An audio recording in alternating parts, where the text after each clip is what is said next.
usually leaving the consumer out of luck and without a seat. But some airlines do it better than others. Here with the best airlines to cash in your frequent flyer miles is Rick Seaney, the CEO of FareCompare.com. Rick, welcome back to the show. Good to see you. Hey, Jerry, how you doing? I'm good. You know, there was this interesting study out that showed that the value airlines, the newer airlines, actually give you a better deal when it comes to frequent flyer seats than the old legacy airlines. Do you think that's right? I think that's right. I think for the most part, these low-cost airlines, so-called low-cost airlines, Southwest, JetBlue in the United States, you have Air Berlin over in Europe, for example, they concentrate on giving that. They have a business advantage to doing that, too. They fly a lot of shorter flights, and typically those flights aren't as full, so they have more seats to give away. In a new business model of airlines at $90 a barrel oil, where they have to fill every seat, it's just much more difficult to redeem than it used to be. Just to give you a point of reference, last year, American Airlines redeemed 5 million one-way awards in the United States. I mean, as a domestic airline, it's a lot of redemptions. Huh. Well, I never thought it was that big. That's interesting.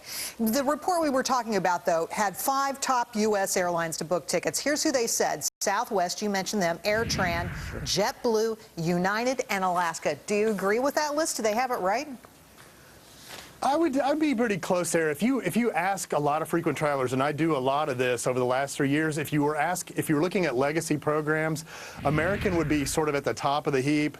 And then you'd have basically following that United, then U.S. Airways, and then Delta. U.S. Airways is going to become part of American, so people are hoping it'll move up in the rankings. And then when you have Southwest and JetBlue, people tend to like those more than the legacy carriers in general. Yeah, I can understand that. They do have their appeal, especially because their airplanes are at least newer. But there's something else going on here, which I think is really interesting and now getting a lot of reporting. Airlines are dumping capacity, flying fewer routes. And I'm thinking, here comes the higher prices. What's going on, and what should I be looking out for this summer and this fall? Well, right now, our tracking shows, and we've been tracking airfare since 2003, that prices this summer up only about 1% compared to last year. That's the good news. The bad news is last summer was the most expensive we saw since 2003.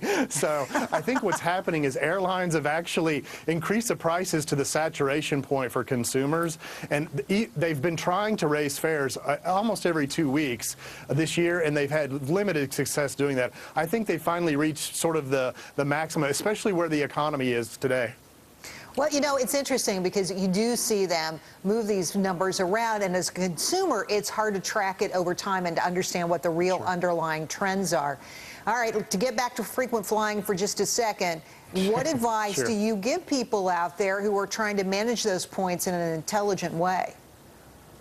Right. So first of all, I think like most people, I'm a member of like 12 programs, but I only use 2 of them because that's 90% of all the flights out of my particular city. So I think you pick a couple, you monitor them really well, and then in my personal case, I'm going to use them for any ticket that's expensive, last-minute travel, a special trip I want to take with my wife, you know, somewhere.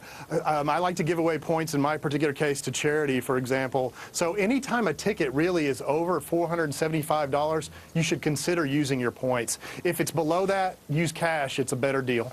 Wow, that is a great point of reference. I love that. Rick Seaney, thanks for coming on tonight. Always a pleasure to have you on the show. Thank you so much. Sure. All right, we'll be right back with my 2 cents more and the answer to our question of the day. Are you guilty of texting and driving? Stay with us.